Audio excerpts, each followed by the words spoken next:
Police raid the Westminster flat of Lord Sewell, where the peer allegedly took drugs with prostitutes. 2 patients suspected of carrying the deadly MERS virus are treated at a Manchester hospital. British Prime Minister David Cameron warns he's prepared to launch airstrikes on terror targets in Syria and Libya. And handcuffs, shovels and bleach. The kill kit discovered in the boot of a suspected serial killer. Good morning. Police in London have searched the Westminster home of Lord Sewell, where the peer was allegedly caught on camera taking drugs with prostitutes. He said he'll take a leave of absence from the House of Lords, but the Prime Minister has hinted the Labour peer should resign for good. Sky's chief political correspondent John Craig reports. Police arriving at the London home of the disgraced Lord Sewell, equipped with a battering ram.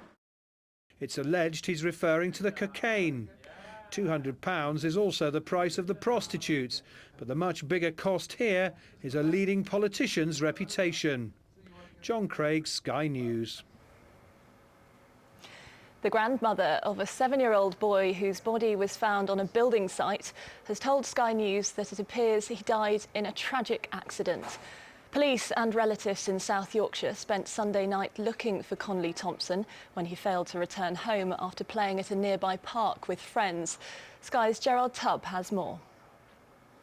An overnight search for a missing boy ended here. South Yorkshire Police say they are working with the Health and Safety Executive and their investigation continues. Gerard Tubb, Sky News, Barnsley. Manchester Royal Infirmary has been forced to shut the doors of its A&E department after admitting 2 patients suspected of suffering from the deadly MERS virus. Both patients are now being treated in isolation units. More than a third of MERS cases are fatal, and nearly 500 people have died from it since its discovery 3 years ago. There's been around 1,000 cases reported over the last 3 years, so based on how many people travel, that's still a very small number of cases.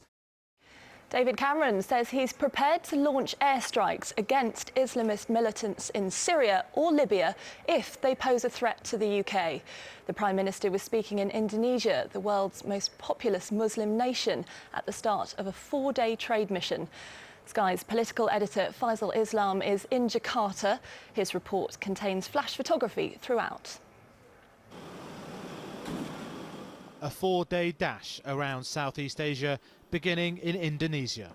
The main focus here, business and deal-making. For the PM, this trip, a chance to declare that Britain is back on the world stage. Faisal Islam, Sky News in Jakarta.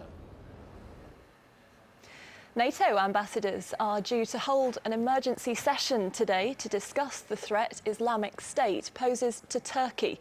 The meeting in Brussels will also debate the actions the Turks are taking in response to the militant group. The talks follow a major tactical shift in the country's approach to IS. Our Foreign Affairs editor Sam Kiley is on the Turkish-Syria border and sent this update.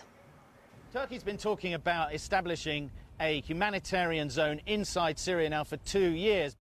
A magnitude 7 earthquake has hit the Indonesian island of Papua.